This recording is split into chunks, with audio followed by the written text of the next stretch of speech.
Psalm 142 and Psalm 57. So we'll start with 142, and you'll see why in a second. But both of these Psalms have a title that it was written when David was in a cave.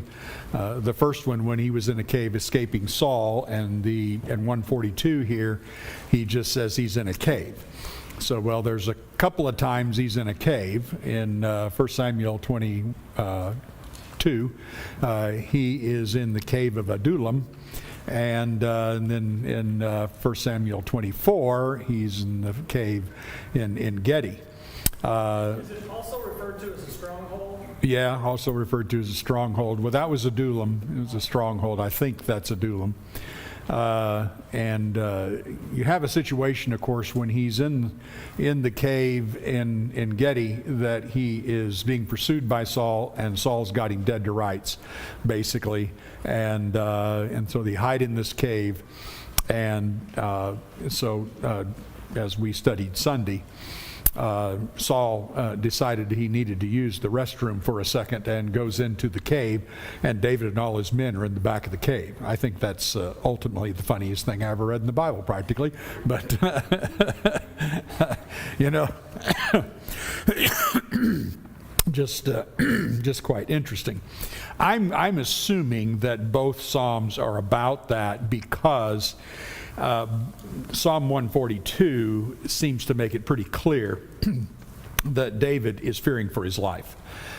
When he's in the cave of Adullam and he goes there, all kinds of people come to him all over the nation, resort to him, find solace because they're trying to escape everything that Saul is doing as well.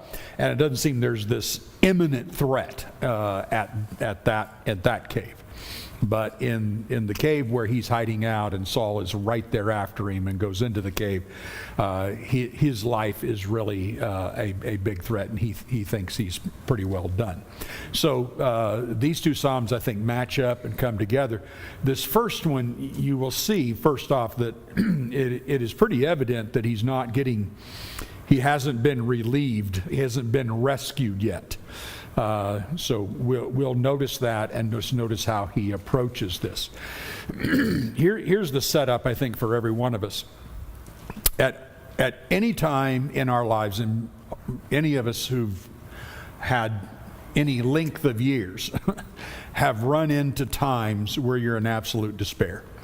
And it just feels like there is no hope, and you get to the point where you really believe that if not for God, I'm done. And who knows if God, you kind of go, well, is God going to answer? Will God answer? Will God come to the rescue?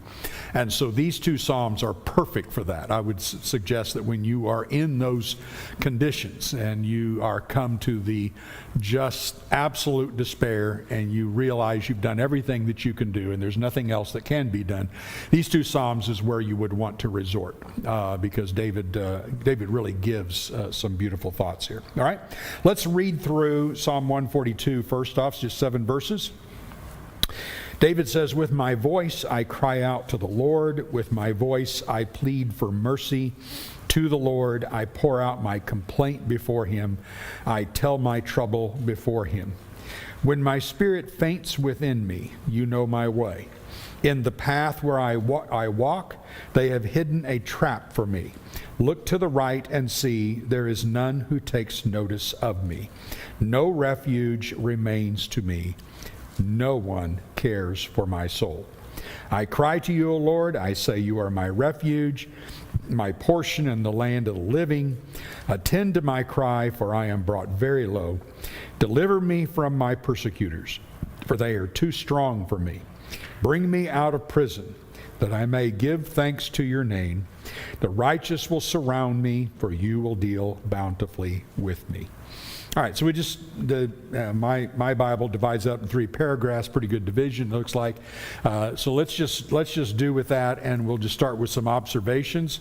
Verses 1 and 2, you see David now beginning to cry out for mercy to the Lord. Any specific things that you notice of what David says in those first 2 verses that is helpful for us, especially helpful for us in our prayers when these kinds of things happen.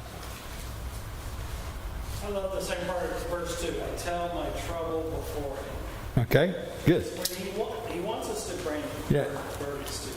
Yeah, and you know what I think is unique about that is my tendency is to just go, help.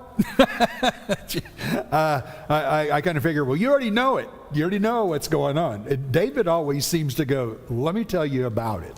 Let me tell you what's just killing me right now. And he usually delineates some things, and he will in this one, just talking about how this is so hard for him at the time, so that he's expressing to God, I want you to really understand. I want to really express my feelings here. Maybe it's a little bit cathartic to do that as well. So that's a good observation, Michael. I feel like a lot of times in my prayers I kind of have silent prayers. A couple times it says with my voice, so he's verbalizing this to me. Good, and that is it's very interesting. It's not like Hannah was when she was a little mumbling there. He is openly verbalizing his prayer. He's talking out loud. Something about my generation of men, we didn't grow up doing that, verbalizing things where, my wife will say, what are you thinking about? And I say, absolutely nothing. There's got to be something deep in there you're not telling me. There probably is, and I'm too dumb to know it. It's just, sorry, I grew up in a really bad era. Men were not taught to express their feelings like I see David do. I have looked in awe ever since I studied Psalms at how David will express himself. Wow, I need to get to know him. Maybe he can help me. So it's a great point. Okay, anything else there in 1 and 2? Yeah. Building on that, I was never with a plan. Okay. Good. Pour out my complaint. There you go. And that's okay. Yeah. That's a great option. It's a great one. I hadn't thought of that. Yeah, I'm pouring my complaint. This is awful. And of course, one of the reasons it's awful is what? Well, the main reason it's awful is because He's troubled. The whole thing is, he's troubled. It reminds me of Habakkuk, when he talks to God, you're just kind of like, whoa, you feel like you can talk to God like that? So this to me is like I'm pouring out my complaint, I'm telling him like it is. right. And it brings to mind some of the stories that I've heard, and it's amazing. Very bold, isn't it? Very bold. Yes. And I think that is another real good observation about how we see David in the Psalms and how he speaks to God. He's extremely bold. He's Moses-like. He just walks in as if he's just talking to his best friend, and he just lays it out. Very true. So this is tough, of course, and he's laying this out in this complaint because he's innocent. That's the worst. If you know you did it and you're getting your consequences, it's one thing.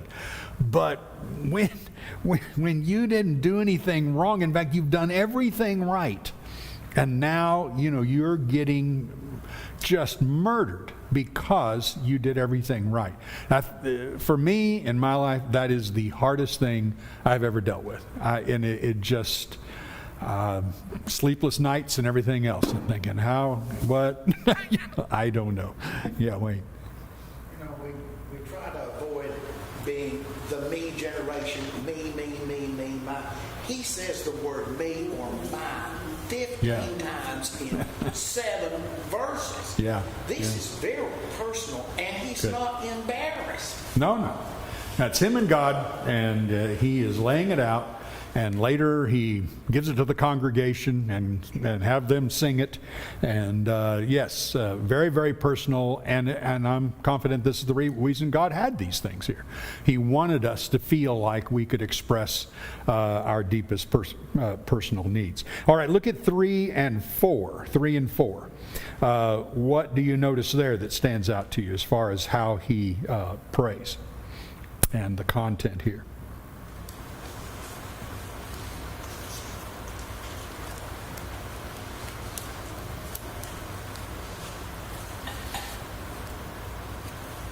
Seems like he feels alone and like everyone's against him. Yeah, it's just, he says, and especially verse 4 there, no one notices me, no refuge remains to me, no one cares. How would David come to that conclusion? Why would he come to that conclusion? The reason I ask that is because it's pretty obvious that you wouldn't be able to absolutely say there's not another person in all of Israel that doesn't care about David. There have been a lot of people who have resorted to him. A lot of people do care about him. What happens to us when we express that kind of emotion? No one cares. Just like you said, the end of his road, probably. Like at the end of the road? Yeah. End of his road. And yeah, end of his road. Okay, you good. Yeah, he's just come to the point where he's been just so beat up, it seems like there's no one who does care. And in fact, the matter is, when we've read 1 Samuel, it's pretty evident that I'm sure there were a lot more people in the nation that cared about him than he knew about, but they're so afraid of Saul, they're not doing anything. I mean, this old city of Keilah, he delivers them and they go, oh yeah, we're giving you up, dude. That's that. Is there a possible connection to that even the men with him that are clearly in the cave, they were giving him the wrong advice? So he's saying this in the cave, Yeah. hey, take your Yeah, go kill him. Yeah. Nobody's understanding this the way he's taking this from a godly standpoint, and he's getting advice that he knows is wrong.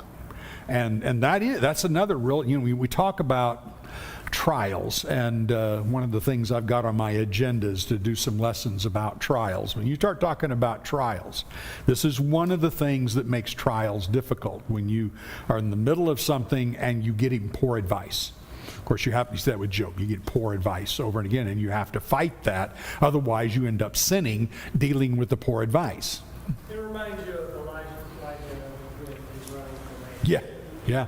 And he gets in the cave, and what does he say? No one's left. It's only me. I always thought it was interesting that God went, oh no, I got 7,000. And of course, my first thought was, there's 8 million in Israel, and that's all you've got? I'm afraid I would have said, well, that's better than what I had. But David's like, Just read this like there's a weight of responsibility that Yes. he feels on his shoulders as the nominated king, or the anointed king, as the one who's supposed to be the leader, and he's in this predicament that he's in. Yeah. And I read this more of as like, no one's getting me out of this. that's right. And I don't know how on earth this is going to resolve itself, but I'm supposed to be here. Yeah. And here I am all the way over here. Yeah, ever since I got anointed, everything's gone downhill. That's exactly right. I mean, you see those first words in verse 3, my spirit faints within me. You know my way. You know the path out of this. But I'm just completely done. This, by the way, is the place when you're in a trial, that statement, my spirit faints within me, you're the one who knows the way out, I don't, is the implication. That's what God is waiting for in your trial. Okay, we tend to battle trials naturally because we think maybe it's like anything else. I can do a little fixing here and it'll all go away. And we don't realize the whole engine's been blown and there's only one fixer, and that's God. And that is a very, very hard thing. But you will find your greatest joy, Paul talks about this 2 Corinthians 12, you will find your greatest joy when you finally step back and go, I cannot fix this. And only God can do this. And Paul says, remember, when I'm weak, then I'm strong.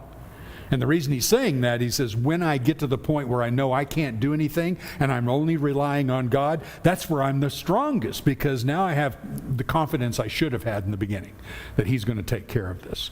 And that's exactly where David gets here. And it's a really great statement. All right, go on to 5 through 7. 5 through 7. What are some of the things that you notice there as he concludes the psalm?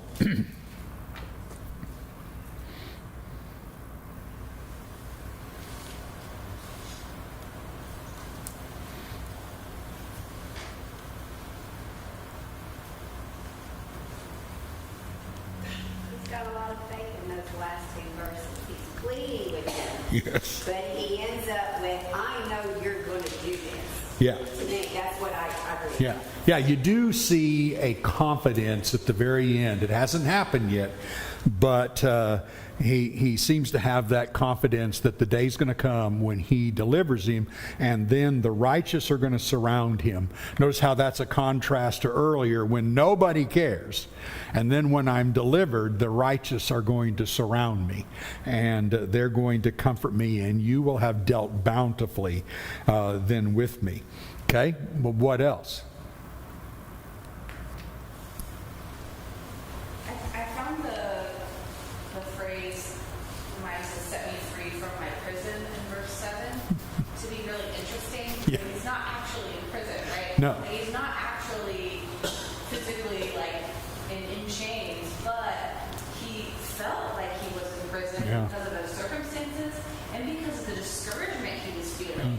And so I think, while his deliverance from this isn't just the changing circumstances, but also the release of the weight that this circumstance has been putting on. And you would think that he's not just talking about being in this cave. It's just that the entire time, all these years that Saul is chasing him, he's not free.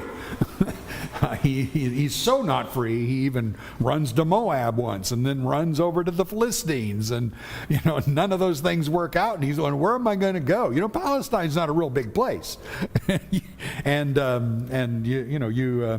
if you're David, everybody recognizes you for a good reason. So yes, you see that. All right. Anything else? Wait. It's not a sign of immaturity. It's a sign of maturity. Yeah. And what we see in the world today is there are people with God-sized holes in their heart that feel like nobody cares, and they end up being led into terrible places. Yes. And it's because we just don't. Yeah. If you don't have God. Yeah. You bring a very important point. Our most vulnerable time to sin is in a trial. And the reason is we want relief. Our natural thought in our minds is, I got to have relief. And then that's when the tendency comes to get relief regardless of how I can get the relief. Something's got to give here. And that's when we get a little impatient, and we can do things that aren't really living in a righteous way, Michael. Chapter 25, when Nabal, mouths off at him. Exactly. He's trying to get relief.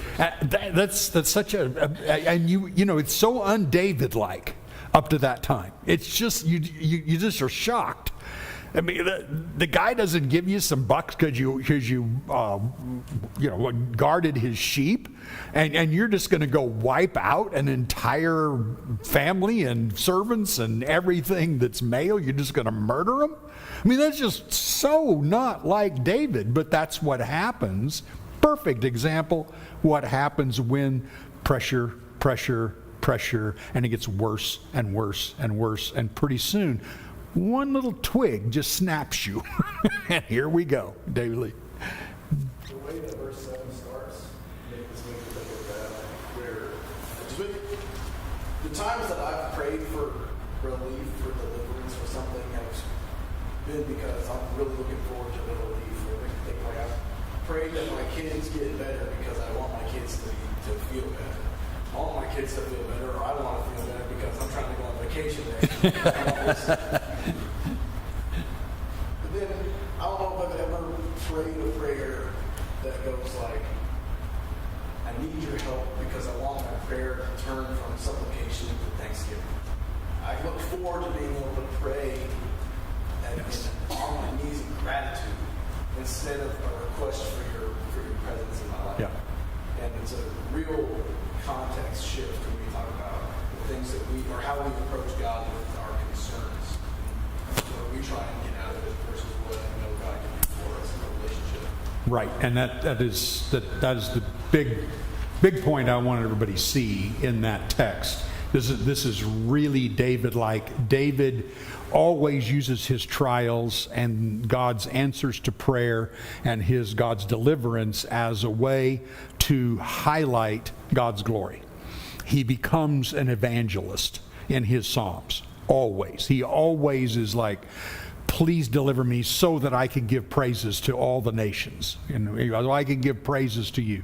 In this case, deliver me from prison that I may give thanks to your name. How many of us would have prayed it that way? Give me relief so that I'm not in so much pain. Give me relief. Do this so that then I can give thanks to your name, and the righteous then will surround me. Maybe the righteous now are not surrounding him, and that's how he feels. Well, and even further in his evangelism, he gives his personal song prayer book to the congregation for everybody to That's read right. his, innermost thoughts. That's right. And the combination of Psalms and Proverbs and even Ecclesiastes are an absolute must for a Christian to spend a lot of time studying, just note-taking, get a good margin in a Bible and take notes and look at it, having that as a shield for when the trial hits. And we're not talking about the kind of trial like David Lee just mentioned, as that's the comparison he's making. Yeah, I'm just like, we're all sick and I've let everybody get well so I go on vacation. Now, the trial that comes, and remember Elihu told Job that it will happen 2 or 3 times in a person's life to bring their soul back from the pit. The trial that comes is so devastating that when it hits you in the head, you just stagger. You don't even know how to feel about it, and it is confusion and everything. Knowing the scriptures ahead of time is life insurance. And as the beginning of Proverbs says, wisdom says, if you don't get me now, the day will come when you'll want me and it'll be too late. Because when you don't have it and the trial comes, then that's when you start making a lot of mistakes. But when you do have it, you can go, oh, wait a minute, Job did that. Oh, wait a minute, I remember that with David. Oh, wait a minute, I know how to deal with this. You will have a path to get out, and it's extremely important. Can't stress that enough, especially those of you who are young and have not hit that 2x4 yet across your head. Very important. Let's go on over to Psalm 57. Psalm 57. You're going to see a lot of similarities here, but there's going to be some new thoughts in this as well that are very important. So Psalm 57, let's read through it. Be merciful to me, O God, be merciful to me, for in you my soul takes refuge. In the shadow of your wings I will take refuge till the storms of destruction pass by. I cry out to God Most High, to God who fulfills his purpose for me. He will send from heaven and save me. He will put to shame him who tramples on me. God will send out his steadfast love and his faithfulness. My soul is in the midst of lions. I lie down amid fiery beasts, the children of man, whose teeth are spears and arrows, whose tongues are sharp swords. Be exalted, O God, above the heavens. Let your glory be over all the earth. They set a net for my steps. My soul was bowed down. They dug a pit in my way, but they have fallen into it themselves. My heart is steadfast, O God. My heart is steadfast. I will sing and make melody. Awake, my glory. Awake, O harp and lyre. Oh, I will awake the dawn. I will give thanks to you, O Lord, among the peoples. I will sing praises to you among the nations, for your steadfast love is great to the heavens, your faithfulness to the clouds. Be exalted, O God, above the heavens, let your glory be over all the earth. Okay, so great picture here. You're going to notice a difference right off. You probably noticed a little more positive. The previous one, it's like, I'm done. Nobody likes me. And so this one seems a little more positive, a little more confident in what he says. So let's just start with 1 through 3 here. What are some of the things that you note there that is important about how he prays?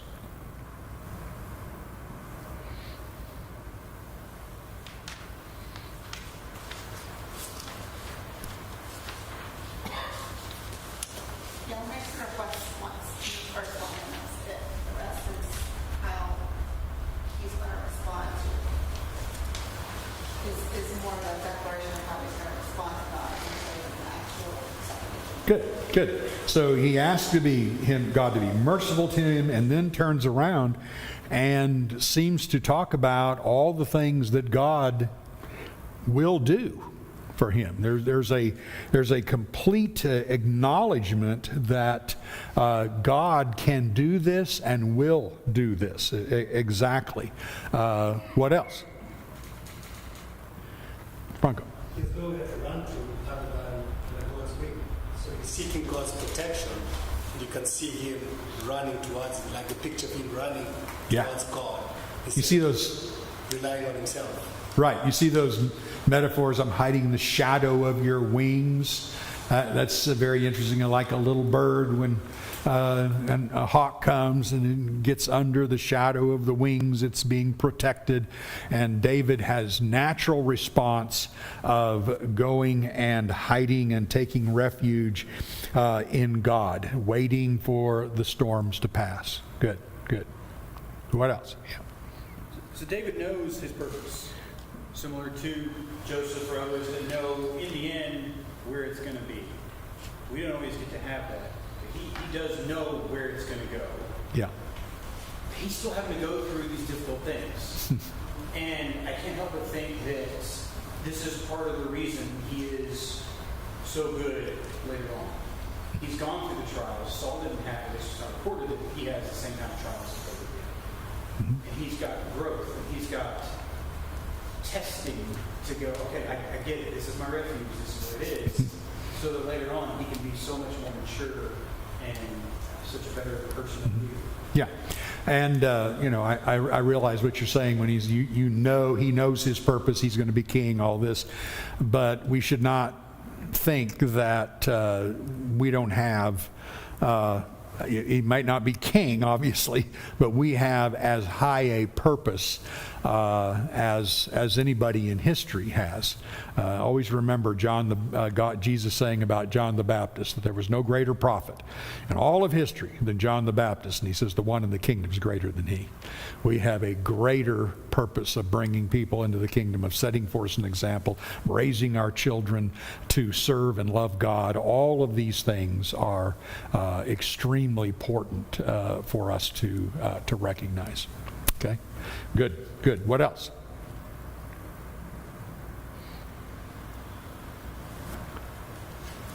Is he talking a whole lot about God's strength? And I think it's so much more than in the last song. It is saying, you're strong enough Yeah, you're going to do this. and it really appeals to Yeah. his. Notice along that line, that's exactly right. Along that line, I cry out to God, what? Most High.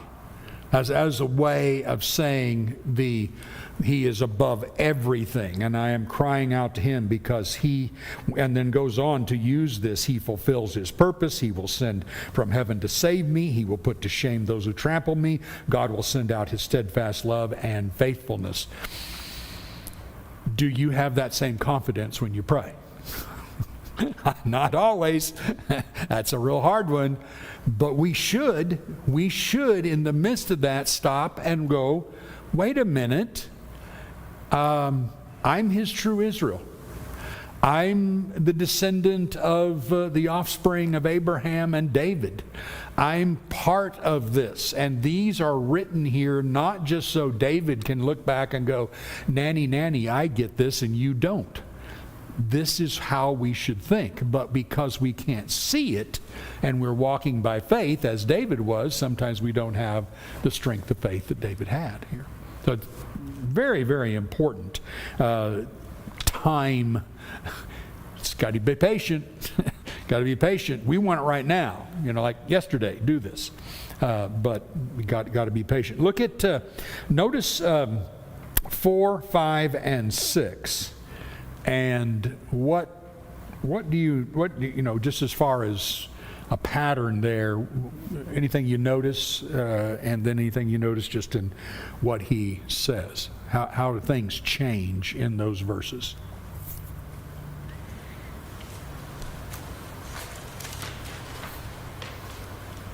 Verse 5 seems out of place.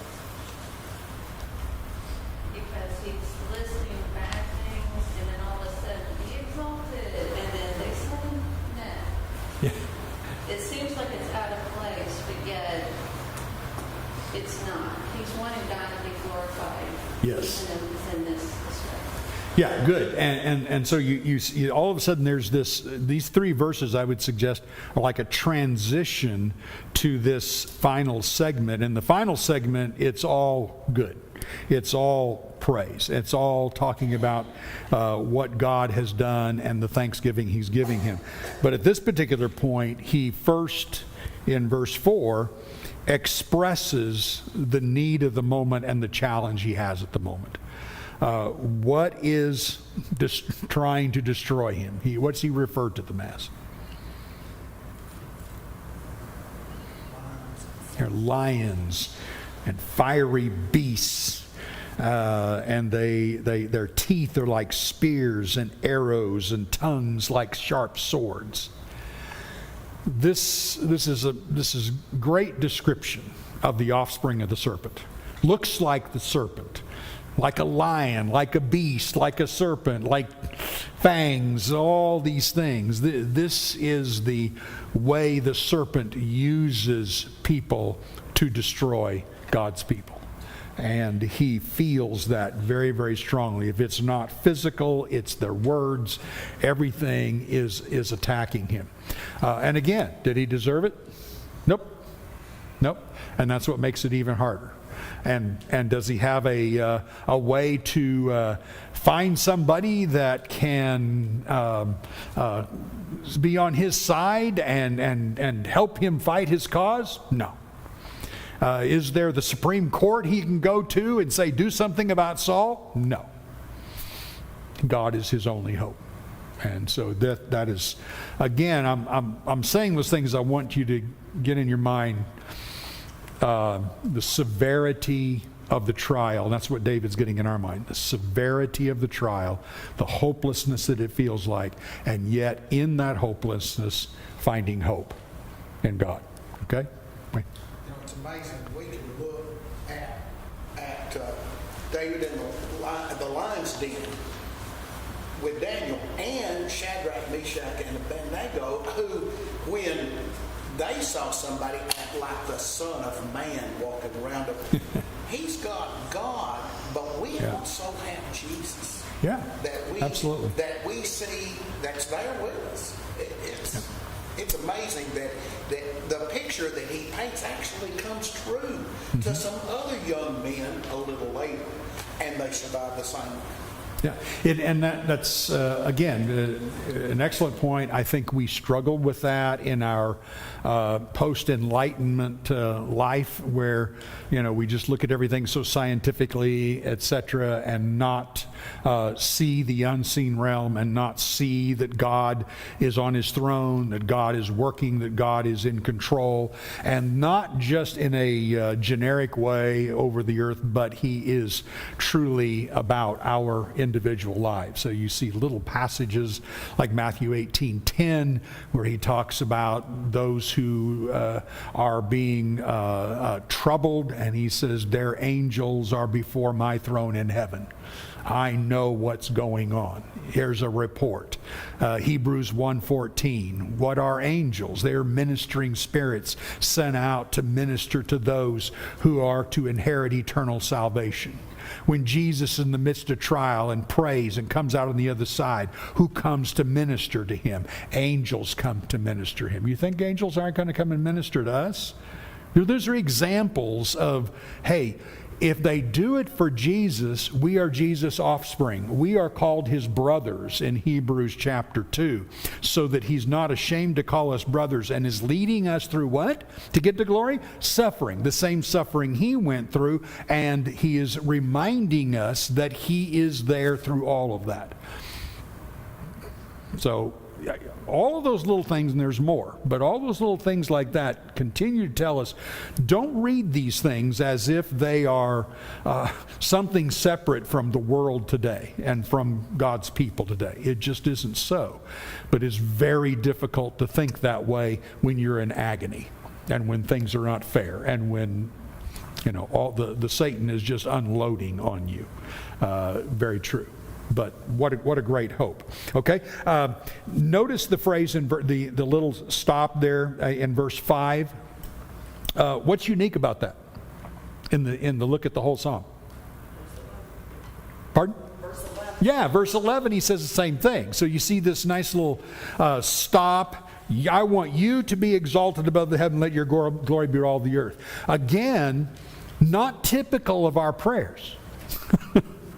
More typical of our prayers. I'm so concentrating on being relieved of the suffering I'm going through that's what all I'm thinking about, instead of thinking about God's glory in this. And very, very important that we see that in the importance of our prayers. Jesus, when he gives the model prayer, first three requests are about God and his cause. God's name being held high and holy, his will being done, his kingship accepted in the hearts of men. It's about God first, and that's beautiful what David does with that.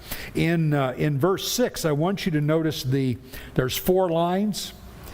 The first and third line are similar. The second and fourth line are similar.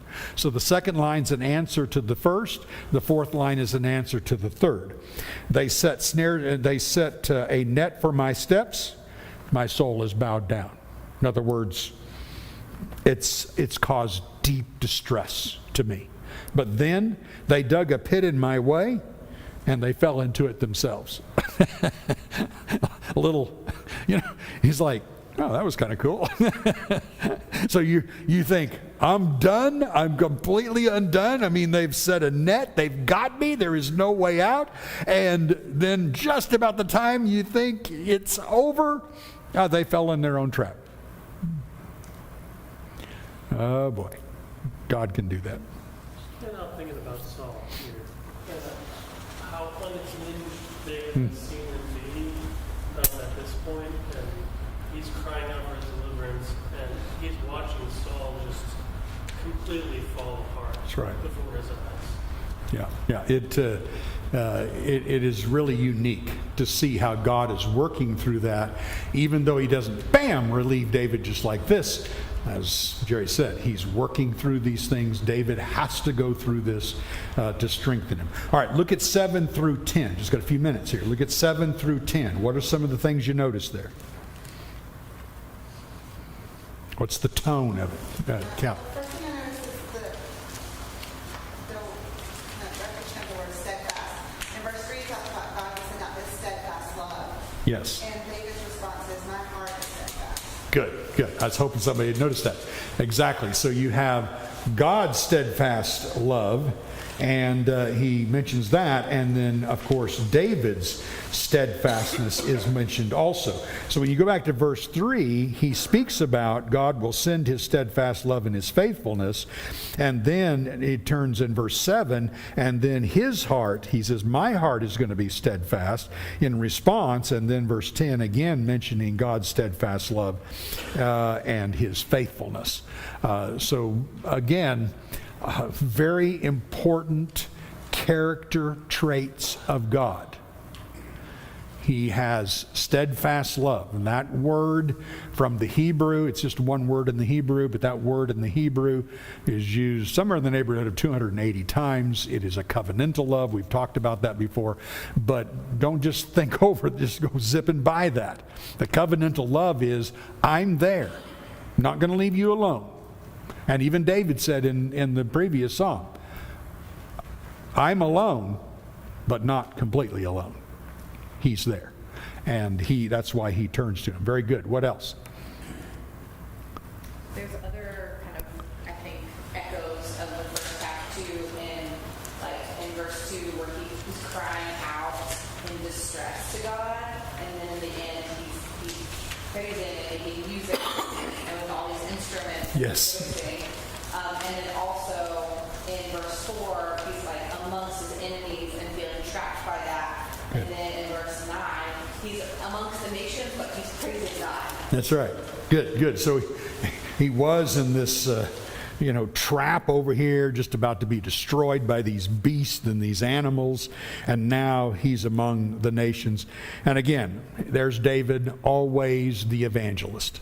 When God comes to the rescue, in fact, as we saw in the previous, he is saying, please answer me so that I can give praises to your name again. I want to be able to go out and say, look at how great God is. I was trapped, I had no way out, and he delivered me. You need to be on God's side. That's the way you need to live. I'm glad you said that, because there's a level of where it's like, I'm supposed to praise God whatever the situation. But he's specifically saying, Yes. I want to praise you for this. Yes. Get me out of prison so that I can go tell everybody I'm among all the people. That's right. That God did this. And that's really the essence of praise. It's not so much. Let me just say God is great. Praise has the idea of saying God is great because look what he did here. God is great because look what he did here. You can then count on him. When your time comes, you can turn to him because he is the one who answers. He's the one who comes to the rescue. I think we've used praise and thanksgiving too much in a generic way of just thinking of, God's been always really good, and instead of recognizing that these are major deliverances that not everybody gets. And so we have that. All right, and you notice again, as we mentioned, that steadfast love, and notice the parallel, faithfulness. It's that's very good. We have a song, Faithful Love. That's the same idea. That's a rhyme in the Hebrew here. This is of course Hebrew poetry. Steadfast love and faithfulness is the way God is.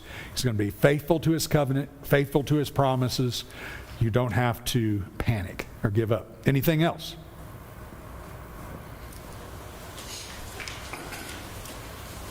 Okay. All right. I think that's all I had written down as well. And then he concludes again with verse 11, give glory to God. Very good. Thank you for your good participation.